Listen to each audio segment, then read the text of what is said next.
জন্মভূমির জন্য কত মায়া, অন্তরে কত মায়া। আমি সারা বাংলাদেশে বয়ান করতে যাই, ওই বাংলাদেশের শেষ প্রান্ত বর্ডার কক্সবাজার টেকনাফ। বয়ান করে যখন দোয়াটা করে বসি, দেখি কাতারে কাতারে বিডিআর আইসা সালাম দেয়, আর হাতটা ধরে চোখের পানি ছেড়ে কয়, হুজুর গো, আপনি আমাদের দেশের, আমিও আপনার দেশের। হুজুর আপনার বয়ান শুনে কলিজা ঠান্ডা হয়ে গেছে। দোয়া করবেন, আমরা চাকরি করি, আল্লাহ যেন হেফাজত করেন। দেশি মানুষ পাইলে কত টান, কত টান। যারা হজে যান, দেশি মানুষ পাইলে হাজিরা কত, এলাকার সৌদি বিদেশিরা কত খুশি।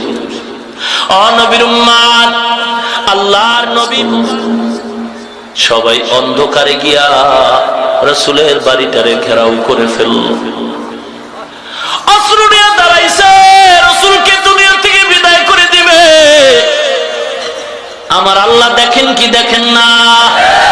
ওয়া মাকারু ওয়া মাকারাল্লাহ ওয়াল্লাহু খায়রুল মাকিরিন।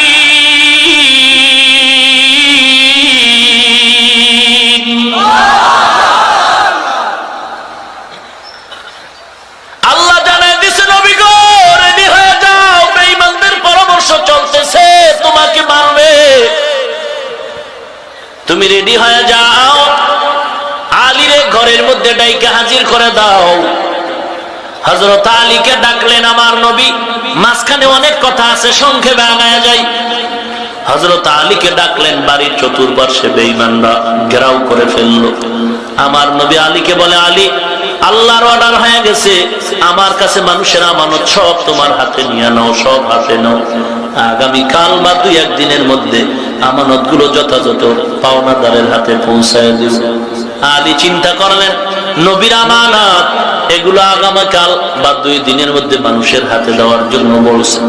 অতএব আমার কোনো টেনশন নাই, no চিন্তা, ডুকুরতি নাকটাই না ঘুমাই, আমি আজ মরব না। ওরা যতই চেষ্টা করে আমাকে মারতে পারবে না, কারণ নবী কইছে আগামী কাল আমার আমানত দেওয়া লাগবে, তবে আইজ মরব না, মরলে কাইল। কে বাঁচানের মালিক? কে সম্মানের মালিক? রাসূল এবার প্রস্তুত হয়ে গেছে। একটু আগেই তো ইশারা দিছিল, কয়েক বছর আগে, আবু বকর, কোন একদিন তুমি আমার হিজরতের সাথী হইবা। কিছু কিছু সাহাবায়ে কেরামদেরকে আল্লাহর নবী আগে পাঠায় মদিনায় যাও, কোন একদিন আমারও যাওয়া লাগবে, আস্তে আস্তে চলে যাও। এই মক্কার কাফের আমাদের উপর অত্যাচার করে, কত আর সহ্য করা যায়? আমার মা নাই, আমার বাবা নাই, আমি এতিম, আমার কেউ নাই, কেউ নাই। ফাসায়াকফিকাহুমুল্লাহ, আমার আল্লাহ আমার জন্য যথেষ্ট। আমার নবী এখন একা, গভীর রাত, অন্ধকার। এবার বেঈমানরা চতুর্পার্শ্বে বাড়িতে ঘেরাও করে ফেলেছে। আমার নবী এবার একা একা হয়ে গেল। আল্লাহ, আমি কেমনে বের হব? কয়, পয়গম্বর চিন্তা নাই, হাতের মধ্যে কিছু ধুলা নেন, আর আমি আপনাকে মন্ত্র শিখাই দেই, আয়াত ফিরে ফিরে দম দেন, আর এই ধুলাগুলো ওদের চোখে মারবেন, বাড়ির চতুর্পাশে ওদের চোখে লাগবে, ওরা চোখ ডলবে, মাঝখান দিয়া নিরাপদে আপনি বের হয়ে যাবে।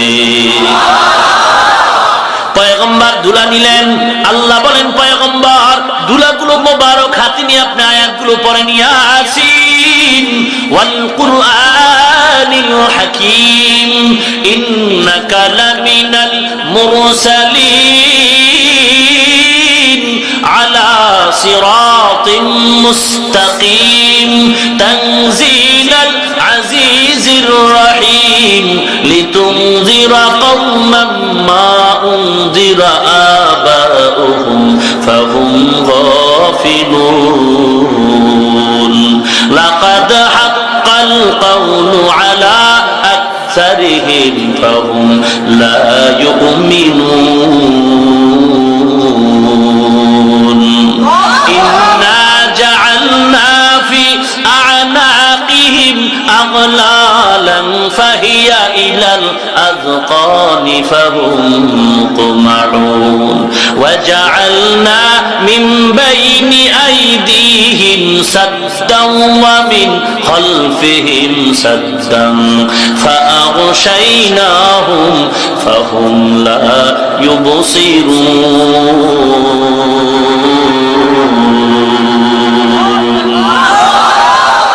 كلام জিন্দা কোরআনে হাকিম হিকমতে লা ইয়াজালাসতু কাদিম হৃদয় বিদারক কথা নবীর মক্কার ভূমি ছাড়া ও নবীর উম্মত আল্লাহর নবী মোবারক জবান দিয়া মোবারক দুলা হাতে নিয়ে যখন দম করলেন পয়গম্বর দুলাগুলো চতুর্দিকে ছিটায় দিলেন ওরা চোখের মধ্যে চোখ ডলে আল্লাহর নবী নিরাপদে বের হয়ে গেছেন ওরা টের পায় না আমার নবী এবার দ্রুত কদম দিতেছেন আগাইতেছে মায়ার নবী একা একা অন্ধকার কিন্তু না রাস্তায় কোনো আলোর দরকার নাই কারণ আমার নবীর চেহারার মধ্যে এত আলো অন্ধকার পর যেন রাসূলের চেহারা মোবারকে আলো হয়ে গেল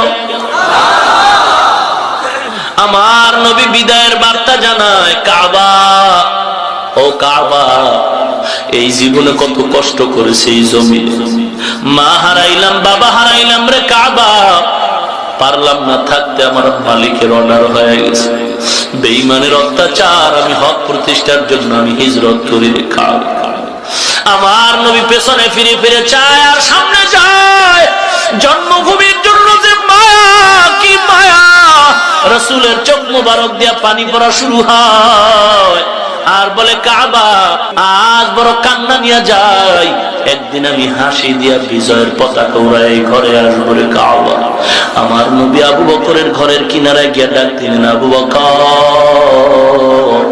একটা ডাক দেওয়া মাত্র আবু বকর বের হয়ে গেল আমার নবীকে সালাম দিলেন লাব্বাইকা ইয়া রাসূলুল্লাহ আমি আবু বকর হাজির নবী বললেন আপনি কি ঘুমান না আবু বকর বলেন পয়গম্বর বহু আগে আপনি একদিন আমাকে ইশারাতান বলেছিলেন একদিন হিজরতের সাথী হব আল্লাহর কসম আপনার মহব্বতের কারণে আজ পর্যন্ত আমি দরজার কিনারে দাঁড়ায় থাকি একটা রাত্র আমি বালিশের সাথে পিঠ লাগাই ঘুমাই দাঁড়িয়ে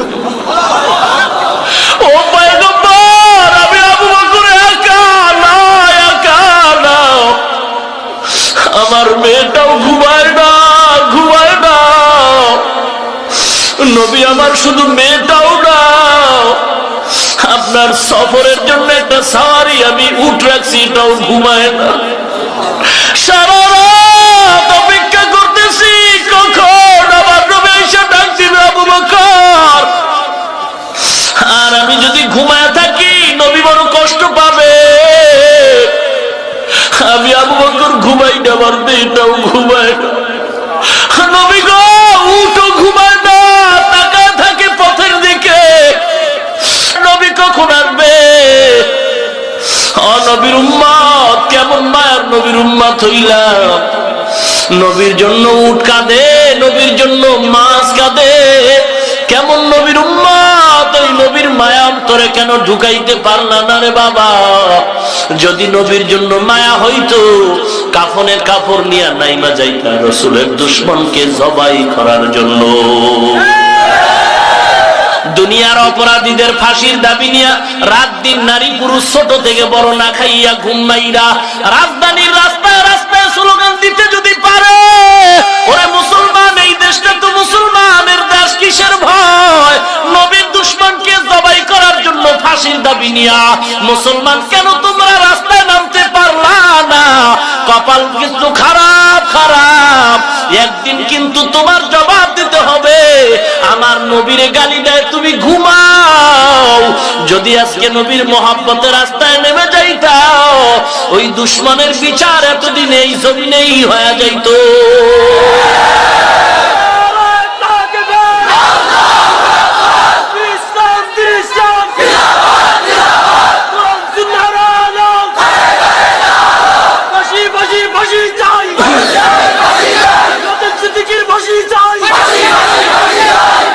ভাইরা আমার আপনারা পত্রিকায় হয়তো দেখছেন জামিনের এমন একটা আবদার চলতেছে, অমুসলমান দেশ কিন্তু ঠান্ডা না, ঠান্ডা না, আমারে গালি দাও সহ্য করব, আমার আব্বারে কিছু বলো ধৈর্য ধারণ করব।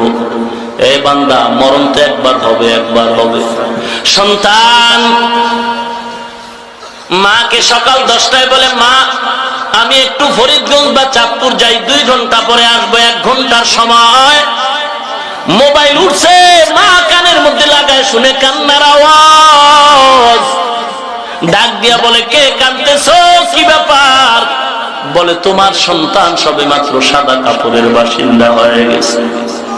এলাকার মা বোনেরা, ও বৃদ্ধ বাবাজিরা, ও কলিজার টুকরা আমার যুবক ভাই, ঘুমানোর সময় নাই, ঘুমানোর সময় নাই। যদি ঘুমায় থাকো আরো কিন্তু বিপদ আসতেছে। অতএব এখন থেকে রেডি হও, রেডি হও, কাপড়ের কাপড় কিনে রেডি হও, আর মা বাবার সালাম দিয়া দাও, ও মা আমারে যদি দেখো আমি ঘুমের বিছানা নাই, আমারে খুঁজবা না, খুঁজবা না, কারণ আমার নবীর দুশমন একটু ঢুকছে, আবার বের হইতে চায়। আমরা মুসলমান এই জমিনে থাকবো আর নাস্তিক আরাম করবে, হতে পারে না গো মা। আমি কাপড় কিনে রেডি হয়ে গেছি, যতক্ষণ পর্যন্ত নবীর দুশমন বেঈমানের বাচ্চাটারে জবাই করে কুকুরের নাস্তা বানাতে পারবো না, ততক্ষণ পর্যন্ত গো মা আমি নবীর আশিক তোমার দরজায় আসবো না, আসবো না, আসবো না।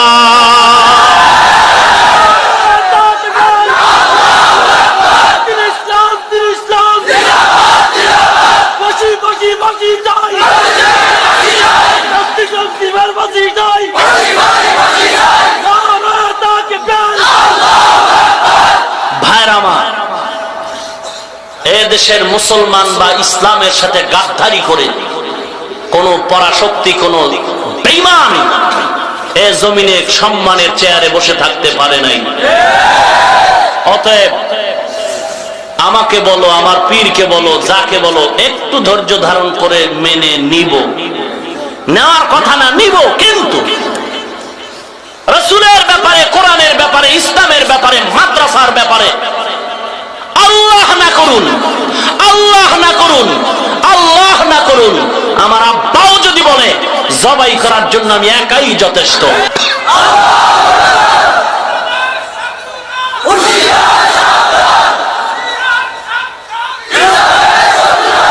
ভাইরা আমার, আবু বকর পয়গম্বরের দরবারে হাজির। বেঈমানরা পয়গম্বরের উপরে আক্রমণ করার জন্য পাগল। আবু বকরকে নিয়ে পয়গম্বর মদিনার দিকে রওনা হয়ে গেছেন। পয়গম্বর অন্ধকারে হাঁটতেছেন, আবু বকর ছাড়া কেউ নাই। এখন তো মক্কায় কি সুন্দর রাস্তা, পাথর মাইরা আমি হাইটা হাইটা হাইটা হাইটা রাস্তার ভিতর দিয়ে মক্কায় আসলাম। কি সুন্দর পাহাড়ের ভিতরে রাস্তা, ফ্যান লাগানো, কোনো গরম নাই। যদিও রোদ্রের তাপমাত্রা বেশি, কিন্তু রাস্তা কত সুন্দর। ওই সময় রাস্তা নাই, পাথরের জমিন, চতুর্পাশে পাহাড় আর জঙ্গল। আমার মায়ার নবী আস্তে আস্তে করে হাঁটতেছেন। আবু বকর একবার ডানে যায়, বামে যায়, সামনে যায়, পেছনে যায়। পয়গম্বর বলেন, আবু বকর আপনি এমনটা কেন করেন? বলেন, শত্রুর ভয়। আমি যখন সামনে যাই আমি ভয় পাই, পেছন দিক দিয়ে না জানি শত্রু আঘাত করে। আমি আবু বকর থাকবো আর আপনারা আঘাত করবে, এটা হতেই পারে না রে পয়গম্বর। যদি শত্রু কোনো আঘাত করতে চায়, প্রথম গুলি আমি আবু বকর নিব, তারপরে আপনার, এর আগে হবে না রে পয়গম্বর। আবু বকর আমার নবীকে নিয়ে কদম দিয়ে আস্তে আস্তে করে হেঁটে হেঁটে একটা গুহার কিনারায় দাঁড়াইছেন। রাত শেষ হয়ে গেল, আমার নবী একটু বিশ্রামের জন্য দিনের বেলা গুহার মধ্যে ঢুকতে চান। আবু বকর একটু দেখেন ভেতরে কি অবস্থা। আবু বকর ঢুকলেন, পরিষ্কার করলেন। আমার নবী গুহার মধ্যে প্রবেশ করলেন। গুহার মধ্যে প্রবেশ করার পরে আমার নবী ক্লান্ত, মায়ার নবী হেঁটে হেঁটে কত কষ্ট রাত্রিবেলা। কাফেররা ঘুরতেছে, কই মুহাম্মদ তো নাই। আবু বকর যখন ভেতরে আমার পয়গম্বরকে নিয়ে ঢুকছেন, আল্লাহর কুদরতি হেফাজতের মাধ্যমে গুহার মুখের মধ্যে মাকড়সার জাল, কবুতরের ডিম তা দেয়। আবু বকরের পা মোবারকটা এভাবে সোজা করে দিলেন, মায়ার নবীর মাথা মোবারকটা আবু বকরের উরু মোবারকের উপরে রেখে একটু ঘুম পড়ে গেলেন। আমার নবী তন্দ্রাচ্ছন্ন। আবু বকর তাকে দেখলেন চতুর্দিকে ছোট ছোট ছিদ্র দেখা যায়, না জানি কোন শত্রুর আঘাত হয়ে যায়। আবু বকর কাপড় ছিল গায়ের চাদর ছিঁড়ে ছিঁড়ে ছিদ্র বন্ধ করে, কাপড় ছিঁড়ে ছিঁড়ে ছিদ্রগুলো বন্ধ করতেছে। কাপড় শেষ, তবে একটা ছিদ্র এখনো বন্ধ করা হয় নাই, ছিদ্র এখনো শেষ হয় নাই, কাপড় নাই। আবু বকরের অপর পায়ের গোড়ালিটা দিয়া ছিদ্রটা বন্ধ করে রাখলেন, চেপে ধরলেন। আল্লাহর কুদরত, ওই গর্তে ছিল একটা সাপ, অনেকদিন পর্যন্ত অপেক্ষা করতেছিল আমার মায়ার নবী এই গর্তে একদিন আসবেন, তার সাথে একবার মোলাকাত করব। সাপ আমার নবীর সাথে মোলাকাত করার অপেক্ষা, কিন্তু না না, আবু বকরের পা মোবারক দিয়া আটকান। সাপ এবার দেখা করতে চায়, আবু বকরের পায়ে আঘাত করে, আমার একটু সুযোগ দাও, মায়ার নবীর যদি দেখতে না পারি আমার কলিজা ঠান্ডা হবে না। আবু বকর পা সরায় না। সাপ এবার সিদ্ধান্ত নিল, যদি পায়ে দাগ বসায় দিতে হয়, বেয়াদবি হলো, আমি মায়ার নবীরে না দেখা ছাড়ব না। সাপ সিদ্ধান্ত নিয়ে দেরি না করে পয়গম্বরের ঘুমন্ত অবস্থায় আবু বকরের পায়ের গোড়ালির মধ্যে যখন দাঁত বসায় দেয়, আবু বকর এখনো পা সরায় না, নড়াচড়া করে, নবীর কষ্ট হবে ঘুমের। আবু বকর পা না সরায় বিষের যন্ত্রণা সহ্য করতে পারে না রে আবু বকর, দাঁত গাবড়ায় বসে আছেন। আবার মায়ার নবী আবু বকরের উপরে মাথা মুবারক রেখে ঘুমায়। আবু বকর দাঁত কামড়ায় বিষের যন্ত্রণা সহ্য করতে পারে না। কেমন নবীর আশেক হইলা রে মুসলমান। আবু বকরের চোখের পানিগুলো দরদর করে পড়তেছে। আবু বকরের অজান্তে একটা চোখের ফোঁটার পানি পয়গম্বরের চেহারা মুবারকে পড়ল। মায়ার নবী চোখ খুলে তাকায় দেখে আবু বকরের চোখের পানি। আমার নবী বসলেন, আবু বকর আপনি কেন কাঁদেন? আবু বকর বলেন, পয়গম্বর এই ছিদ্রগুলো কাপড় দিয়া বন্ধ করলাম, একটা ছিদ্র দিয়া পা দিয়া খেয়ে রাখলাম, পারি নাই, সাপ আঘাত করেছে। আমার নবী দেরি না করে বলে, পাটা আমার সামনে আগায় দেন। আমার মায়ার নবী লালা মোবারক দিয়া যখন কাটা গায়ে লাগাই দিল, সাথে সাথে বিষটা পানি হয়ে গেল। আমার নবী বলেন, আবু বকর পাটা সরায় দেন, সাপ আসো। সাপ এইবার মানুষের মতো জবান খুলে গেল কথা। সাপ ডাক দিয়ে বলে, পয়গম্বর বেয়াদবি ক্ষমা করবেন, আমি বুঝতে পারি নাই, আপনি আমার মহব্বতের, আমি বহুদিন ধরে এই করতে অপেক্ষা করি আপনার দর্শনের জন্য। আবু বকর আমাকে দেয় না, আমি পাগল, দেখার জন্য বড় পাগল পয়গম্বর। ও নবীর উম্মত, আল্লাহ নবী মাফ করে দিলেন। এরপরে রাত হলো, আবার সফর শুরু করলেন।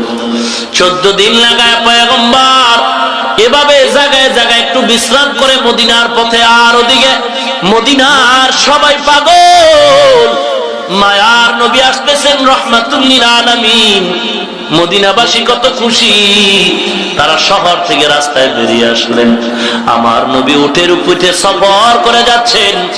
রাসূলকে মদিনার কিনারায় নেওয়ার পরে টানাটানি, এক এক সাহাবা এক এক মদিনাওয়ালা বলে, আমার বাড়ি, আমার বাড়ি। ও মুসলমান, আল্লাহ নবী বললেন, উট যেদিকে যায় সে বাড়ি যাব। আমার নবীর আনসার সাহাবী আবু আইয়ুব আনসারীর ঘরে গিয়া দাঁড়ান। আমার নবী সেখানে দাঁড়ালেন, বিশ্রাম নিলেন। রে মুসলমান, মদিনাওয়ালারা নবীর স্বাগতম জানায়, আমার নবীকে মেহমানদারি করায়।